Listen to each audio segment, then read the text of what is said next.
Hello नमस्कार, जय हिंद, जय राजस्थान। मैं हूं आपका लाल जी और आप इस वक्त देख रहे हैं लाल जी का सफरनामा। उम्मीद करता हूं आपकी पूरी फैमिली अच्छी होगी। दोस्तों, आज हम बात करने वाले हैं शहीद आजम भगत सिंह के बारे में। भगत सिंह की जीवनी आप सब जानते हैं। आज मैं आपको बताऊंगा कि फांसी के बाद भगत सिंह के साथ उन लोगों ने क्या किया था। भगत सिंह की लाश के साथ अंग्रेजों ने कितने अत्याचार किए थे, किस प्रकार से भगत सिंह की लाश को देखकर अंग्रेज अधिकारी बौखला गए थे, ये सब इस वीडियो के माध्यम से बताऊंगा। उम्मीद करता हूं कि आपको ये वीडियो जरूर पसंद आएगा। वीडियो के अंत तक आप जरूर बने रहिए। अगर आपने हमारे चैनल को अभी तक सब्सक्राइब नहीं किया है तो आप सब्सक्राइब जरूर कर दीजिए। तो चलो आज की वीडियो को शुरू करते हैं। दोस्तों, बात आती है 23 मार्च की। भगत सिंह को फांसी का जो हुक्म सुनाया गया था, अंग्रेजों की जो कोर्ट सरकार थी उन्होंने हुक्म सुनाया था, वो फांसी का समय था 24 मार्च। लेकिन किसी कारणवश क्योंकि अंग्रेज जो लोग थे वो भगत सिंह की फांसी से डर गए थे। उन्होंने सोचा कि अगर हमने भगत सिंह की तय समय सीमा में फांसी दी तो हो सकता है इस जेल के ऊपर या बहुत बड़ा आंदोलन हो सकता है, जेल के ऊपर लोग आक्रमण कर सकते हैं, भगत सिंह को छुड़ाकर ले जा सकते हैं। इस वजह से वो सब डर गए और उन्होंने निर्णय लिया कि भगत सिंह को फांसी है वो 23 मार्च को शाम को दी जाएगी। हालांकि फांसी देने का जो वक्त होता है वो सुबह का होता है। किसी भी शहीद हो या फिर कोई देशद्रोही हो, जिसको भी फांसी दी जाती है उसको सुबह के वक्त में फांसी दी जाती है, सूरज उगने से पहले। चलो दोस्तों, अपन मुद्दे पर बात करते हैं कि भगत सिंह को कोठरी से बाहर निकाला जाता है। कोठरी से बाहर निकालने के दौरान शाम के करीब 6 बजे का समय रहा होगा। 23 मार्च को करीब शाम को 6 बजे का समय था। उनकी जेल की लाहौर जेल थी। लाहौर जेल की कोठरी से बाहर निकाला जाता है। बूंटों की कड़कड़ाहट पूरी जेल के अंदर एकदम सन्नाटा पसरा था। सिर्फ बूंटों की थाप बज रही थी और उसके साथ एक स्वर सुनाई दे रहा था, सरफरोशी की तमन्ना अब हमारे दिल में है, देखना है जोर कितना बाजुए कातिल में है। ये स्वर की तान मीठी मीठी कैदियों के कानों में पड़ रही थी। भगत सिंह, राजगुरु और सुखदेव को अंग्रेज फांसी के तख्ते तक लेकर जाते हैं। फांसी के तख्ते पर ले जाने के बाद फांसी के जो जल्लाद होते हैं, जो फांसी लगाते हैं, लाहौर के सोहादरा गांव से मिस जल्लाद को बुलाया जाता है। उसके बाद में तीनों को फांसी के तख्ते पर ले जाकर उनके हाथ बांध दिए जाते हैं, उनके पैर बांध दिए जाते हैं। जो भी क्रिया होती है फांसी लगाने की वो सब वहां पर कंप्लीट की जाती है।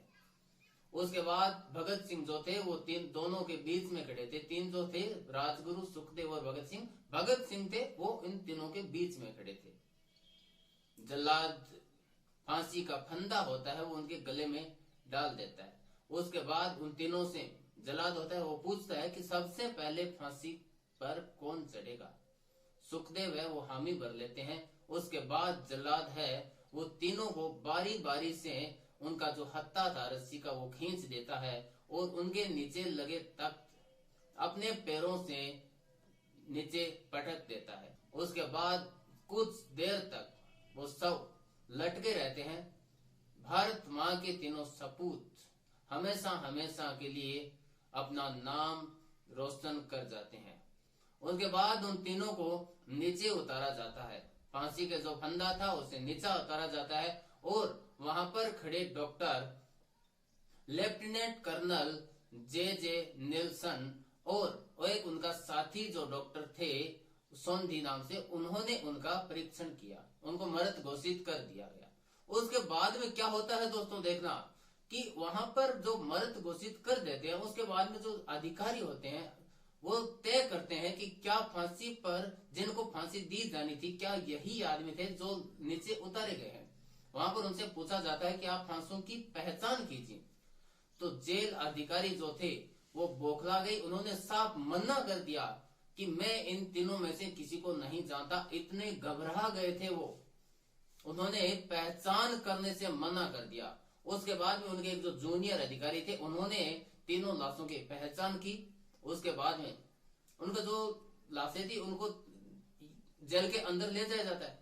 लेकिन उन्होंने सोचा कि जेल के अंदर अगर हमने इन तीनों की लाशों को जला दिया तो बहुत बड़ा बवाल हो सकता है, क्योंकि धुआं उठता देखकर अन्य जो कैदी थे वो भड़क सकते हैं, क्योंकि उनके अंदर पहले से ही यह था कि भगत सिंह, राजगुरु और सुखदेव को फांसी दी जानी है और उनके आगे क्या करना है। अगर उनके सामने हम इन कैदियों को, जो शहीद को जो लाशें थी उनको अगर जलाएंगे तो बहुत बड़ा बवाल हो सकता है, इसलिए उन्होंने वहां पर ऐसा कुछ नहीं किया। उसके बाद में चारों तरफ बाहर बहुत ज्यादा भीड़ थी जब फांसी दी गई थी। तो दोस्तों रात के समय में ट्रक को पीछे की दीवार को तोड़कर जेल के अंदर लाया जाता है और उन तीनों शहीदों की लाशें थी उनको अपमानजनक तरीके से, इस प्रकार से जैसे कि कोई टूटा फूटा सामान, जो कबाड़ का सामान होता है, उस प्रकार से उस ट्रक के अंदर उसको फेंक दिया जाता है।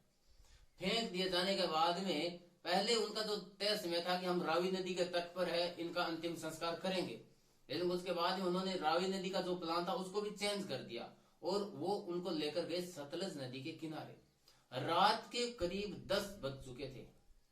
हमारे हिंदुओं के अंदर ये रीति रिवाज होते हैं कि रात को किसी भी लाश को नहीं जलाया जाता, न ही दफनाया जाता है, लेकिन अंग्रेजों ने उस पालना का उल्लंघन किया और सतलज नदी के किनारे ले जाकर रातों रात उन्होंने सोचा कि इस मैटर को खत्म कर देते हैं। लेकिन लोग उनसे भी ज्यादा चालाक थे दोस्तों। लोगों ने यह देख लिया, जैसे ही उन्होंने ले जाकर आग लगाई ही थी, वहां से जो कसूर सूरदर्शन सिंह जी थे उन्होंने कसूर गांव से जगदीश अजरजन को, पंडित को बुला लिया था, काम सारा किया था, पंडित को भी बुला लिया था जो जनरल थे सुदर्शन सिंह जी उन्होंने। लेकिन समूह पे जैसे ही आग लगाते ही लोगों को इस बात की भनक लग गई कि तीनों के समूह को वहां पर जलाया जा रहा है। पहले वो लोग रावी नदी के तट पर थे, लेकिन वहां से चलकर सतलज नदी के किनारे पहुंच जाते हैं। जैसे ही अंग्रेजों को यह पता लगा कि लोग आ रहे हैं, अंग्रेज वहां से उन्हीं समूह को छोड़ करके अपने साधन जितने भी ला रखे थे, कुछ पैदल कुछ साधनों के द्वारा वहां से भाग खड़े हुए दोस्तों। उसके बाद में लोगों ने वहां जाकर सतलज नदी से पानी लाकर, कोइयों ने कंबल उठाकर उन जो आधे जले शव थे उनको पूरी रात उन समूह को रखवाली करते हैं। उसके बाद उनको ले जाकर अच्छे से हिंदू रीति रिवाज के अनुसार उनको अंतिम संस्कार किया जाता है। और अंग्रेज जो थे उनको ये नहीं पता था कि किस प्रकार से इन तीनों शहीदों की जो क्रांति है वो 16 वर्ष के बाद हमें इस देश छोड़ने पर मजबूर कर देगी।